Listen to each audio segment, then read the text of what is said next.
দর্শক, আওয়ামী লীগ তাদের official Facebook পেজে কিছু কর্মসূচির ঘোষণা দিয়েছে। সেই কর্মসূচিগুলির মধ্যে রয়েছে যে 1 ফেব্রুয়ারি থেকে 18 ফেব্রুয়ারি পর্যন্ত এর সময় তারা কিছু ওই প্রচারপত্র বিলি করার কর্মসূচি, আমি ডিটেলে কর্মসূচি যাচ্ছি না কারণ আমি তাদের প্রচার করতে চাই না, বাট কর্মসূচিগুলোর মধ্যে এগুলো আছে, বিক্ষোভ, অবরোধ, এমনকি একটা হরতালের কর্মসূচিও আছে।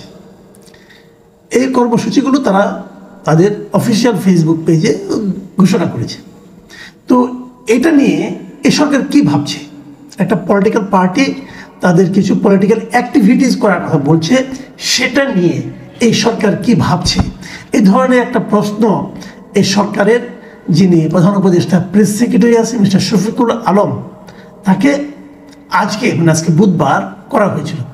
আজকে বিকেলে ফরেন সার্ভিস একাডেমিতে একটা সংবাদ ব্রিফিং আয়োজন করা হয়েছিল। সেখানে সরকার, আওয়ামী লীগ নিয়ে সরকারের কী অবস্থান সে সম্পর্কে জানতে চেয়েছিল সাংবাদিকরা। এবং সেখানে এই শফিকুল আলম যা বলেছেন সেটা হলো, মূলত কথাটা হলো যে ক্ষমতাচ্যুত, আমি যদি পত্রিকার ভাষ্য যেভাবে লেখা হয়েছে পত্রিকায় আমি যদি আপনাদের পড়ে শোনাই, কারণ দু একটা শব্দ এদিক সেদিক হলে আবার বিকৃতির অভিযোগ উঠতে পারে, আমি বিকৃতির ধারে কাছেও যেতে চাই না, এমনিতেই একটু নানা রকম বিতর্কের মধ্যে পড়ে গেছি। যাই হোক, সেগুলি নিয়ে কালকে হয়তো কথা বলবো।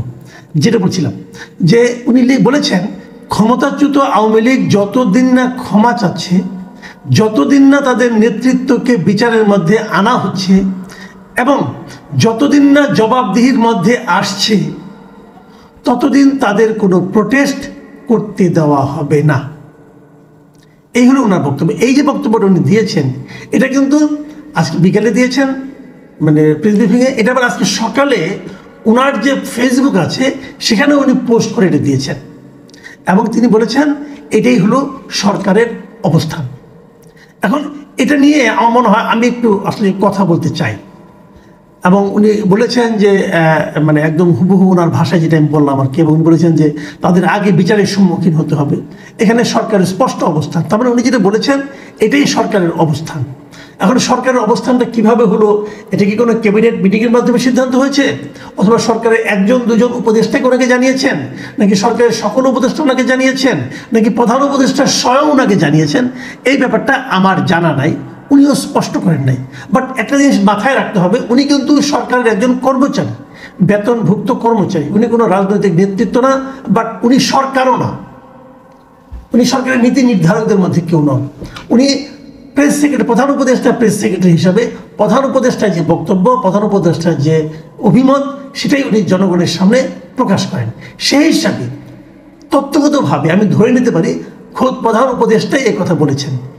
যদি এই কথা প্রধান উপদেষ্টা বলে থাকেন, আমি এটাকে প্রধান উপদেষ্টার বক্তব্য হিসাবে বিবেচনা করব, কারণ ওনার প্রেস সেক্রেটারি বলেছেন, তো ওনার কথার বাইরে তো উনি বলবেন না, উনি তো বানিয়ে বলবেন না, যে আমি এটাকে প্রধান উপদেষ্টার বক্তব্য হিসাবে নিচ্ছি। তাহলে প্রধান উপদেষ্টা কি বললেন? তিনি বললেন যে আওয়ামী লীগকে কোনো ধরনের রাজনৈতিক কর্মসূচি প্রোটেস্ট করতে দেওয়া হবে না। খুব ভালো, এতে আমার কোনো আপত্তি নেই। তার আগে আমার একটা প্রশ্ন, আমাদের প্রধান উপদেষ্টা অথবা আমাদের প্রধানমন্ত্রী যে পদটা, ওনারা কি চাইলে আইনের বাইরেও কোনো কিছু বলতে পারেন? এটা আমার বেসিক পয়েন্ট। আইনে যা নেই সেটাকে ওনারা বলতে পারেন? যদি পারেন তাহলে বা কোনো কথা নেই, কিন্তু আমি যতদূর বুঝি, যতটুকু আইন বুঝি, যতটুকু জানি, যে প্রত্যেকটা লোকই কিন্তু আইনের অধীন। একটা দেশে দুটো আইন হয় না, একটা আইন আমার জন্য প্রযোজ্য, আর একটা আইন প্রধান উপদেষ্টার জন্য প্রযোজ্য, আরও একটা আইন প্রধান উপদেষ্টা প্রেস সেক্রেটারির জন্য প্রযোজ্য, তা হয় না। তাহলে যদি একটা রাজনৈতিক দল থাকে, যদি সেই রাজনৈতিক দলকে নিষিদ্ধ করা না হয়, তাহলে সেই রাজনৈতিক দলকে রাজনৈতিক কর্মসূচি পালনে আপনি বাধা দেবেন কোন আইনে? আমাকে এই জিনিসটা প্লিজ একটু বোঝান। আপনি যদি আওয়ামী লীগকে কোনো কিছু করতে না দেন, একটা হলো অফিসিয়ালি না দেওয়া, আর একটা হলো আনঅফিসিয়ালি না দেওয়া। যেমন বিগত সরকারের আমলে কি হতো? বিগত সরকারের আমলে একেবারে শেষ দিকে এসে জামাতকে নিষিদ্ধ করা হয়েছিল নির্বাহী আদেশে, যা শেষ পর্যন্ত কয়েকদিনের মাথায় যেটা সরকারের পতন ঘটল। তার আগ পর্যন্ত জামাতকে কিন্তু নিষিদ্ধ করা হয়নি, কিন্তু জামাতকে আনঅফিসিয়ালি কোনো ধরনের কর্মকাণ্ড, রাজনৈতিক কর্মকাণ্ড করতে দেওয়া হতো না। এটা সবাই জানতো, সবাই প্রতিবাদ করতো। আমি নিজেও বহুবার প্রতিবাদ করেছি, বহুবার বলেছি আপনারা তো জামাতকে অফিসটা পর্যন্ত খুলতে দেন না, জামাতের 10 জন লোক বসে এক জায়গায় মিটিং করছে, অথবা এক জায়গায় বসে একটা নৈশভোজ করছে, অথবা কিছু খাবার দাবার খাচ্ছে, সেখানে যে পর্যন্ত আপনি অ্যাটাক করছেন তারা নাকি রাষ্ট্রবিরোধী ষড়যন্ত্র করছে। অথবা এমনও বলা হয়েছে, বসেও নাই, আগেই বলা হয়েছে যে রাষ্ট্রবিরোধী ষড়যন্ত্র করার পরিকল্পনা করছে। তাদের পরিকল্পনা আপনি বুঝে ফেলেছেন পুলিশ। এগুলো হতো, এগুলো নিয়ে আমরা কথা বলতাম, মানবাধিকার প্রতিষ্ঠানগুলো কথা বলতো, সবাই সারা দুনিয়ার লোক কথা বলতো। এগুলো আওয়ামী লীগের স্বৈরাচারী আচরণ। আপনি একটা যতক্ষণ পর্যন্ত একটা পলিটিক্যাল পার্টি, দেশে বৈধ পলিটিক্যাল পার্টি, যতক্ষণ পর্যন্ত তার কর্মকাণ্ডের উপর কোনো নিষেধাজ্ঞা জারি না করা হয়েছে, ততক্ষণ পর্যন্ত তাদেরকে কোনো কিছু করতে না দেওয়াটা একটা অপরাধ। কিন্তু আওয়ামী লীগ কি বলতো? আওয়ামী লীগ তখন বলতো যে আমরা তো জামাতকে নিষিদ্ধ করি নাই, আমরা তো জামাতের উপর কোনো হস্তক্ষেপ করি নাই, অথবা রাস্তায় নামলে তাদেরকে পেটানো হতো, বলতে আমরা তো পেটাই নাই। দেশপ্রেমিক জনগণ তাদেরকে থামিয়ে দিয়েছে, দেশপ্রেমিক জনগণ তাদেরকে প্রতিহত করছে, এগুলি আওয়ামী লীগ বলতো। সেই বক্তব্যগুলো গ্রহণযোগ্য ছিল না, কেউ গ্রহণ করতো না। কিন্তু তারা বলে একরকম আইনগত দিকটাকে তারা ঠিক রাখার চেষ্টা করতো, যে আইনগতভাবে তাকে কিন্তু আপনি আটকাতে পারবেন না। সে বলবে ভাই আমরা তো কোনো অর্ডার দিই নাই, আমাদের সরকারের কেউ তো বলে নাই তাদের করতে দেওয়া হবে না, কেউ তো বলে নাই, কিন্তু বাস্তবে করতে দেওয়া হতো না। একই কাজ হতো ছাত্র দলের ক্ষেত্রে, একই কাজ হতো বিএনপির ক্ষেত্রে, সবার ক্ষেত্রেই তারা কাউকে কিছু ওরকম জোরালো কোনো অনুষ্ঠান, জোরালো কোনো আপনার কর্মসূচি পালন করতে দিত না। ঢাকায় মহাসমাবেশ করবে, সেটা নিয়ে নানা নাটক টাটক করে ঠেলে নিয়ে পাঠাইতো গোলাপবাগ মাঠে, হতো অন্য কোথাও, কিন্তু বলতো না যে এই সমাবেশ আপনাকে করতে দেওয়া হবে না। সরকারের এই পর্যায়ে লোক তো বলতোই না, নানা অজুহাত দেখাতো, ডিএমপি কাছে যান, ডিএমপি না করতো, অমুক করতো, এগুলি হতো। কিন্তু এখন কি হচ্ছে? ডক্টর ইউনূস নিজেই বলছেন, আমি আবার বলছি, শফিকুল আলম কথাকে আমি ডক্টর ইউনূসের কথা বলে বিবেচনা করব, কারণ উনি ডক্টর ইউনূসের প্রেস সচিব, প্রেসের সঙ্গে ডক্টর ইউনূসের বক্তব্যটা উনি কনভে করেন। নিশ্চয়ই উনি বলেছেন এই কথা বলার জন্য, আবার উনি দায়িত্ব নিয়ে বলেছেন এটাই নাকি সরকারের স্ট্যান্ড, তাহলে সরকারের অবস্থান স্পষ্ট। তাহলে আমি বলতে চাচ্ছি যে ডক্টর ইউনূস তাহলে কীভাবে বলেন যে তাদের কোনো কর্মসূচি পালন করতে দেওয়া হবে না? আপনার তো নির্বাহী ক্ষমতা আছে, আপনি নির্বাহী ক্ষমতা প্রয়োগ করে আওয়ামী লীগকে নিষিদ্ধ করে দেন, তারপর আপনি বলেন যে নিষিদ্ধ রাজনৈতিক দলকে আমরা কোনো কর্মসূচি পালন করতে দেব না। তা করেন না কেন? সেটা করেন না এ কারণে যে আপনি আপনার যারা ইউরোপিয়ান লোকজন আছে, ইউরোপিয়ান যে বন্ধুরা আছে, তাদের কাছে আপনি লজিক দিয়ে বোঝাতে পারবেন না যে একটা পলিটিক্যাল পার্টিকে এই কারণে নিষিদ্ধ করা যায়, পারবেন না। তারা এগুলি করে না, তা আপনি করতে পারছেন লজিক দিয়ে। কিন্তু আবার আপনার সরকার স্পষ্ট বলছে করতে দেওয়া হবে না, আপনি এটা কি করে বললেন? আপনি যদি বলতে পারেন, সরকার একটা প্রোক্লামেশন জারি করুক, বলুন যে আওয়ামী লীগের রাজনীতি দেশে নিষিদ্ধ, আপনি বলেন, পারলে পরে ক্ষমতা থাকলে বলেন, না তো কই না, বললে কিন্তু এটাকে আলোচনা করবে না। আমার কথা হলো, যতক্ষণ পর্যন্ত আপনি আইনটা চেঞ্জ না করবেন ততক্ষণ পর্যন্ত আপনাকে আইন মানতে হবে। যখন আপনি আইন পরিবর্তন করবেন তখন আপনি যা ইচ্ছে থাকবেন, কোনো সমস্যা নাই। যে কথাগুলি বলা হয়েছে, ভাবুন, আমি আবার কথাগুলি আরেকবার পড়ি। বাংলাদেশে যতদিন না তারা ক্ষমা চাচ্ছে, তার মানে ততদিন করতে হবে। ক্ষমা চালিয়ে দিবেন কেন? দিবেন আমি তো তাও আপনার পক্ষে না। যদি তারা ক্ষমা চায় তাতে কি আসে যায়? আমি তো তাদের বিচার দাবি করছি, তাদেরকে আপনি বিচার করবেন, প্রত্যেকটা অপরাধীকে আপনি বিচার করবেন।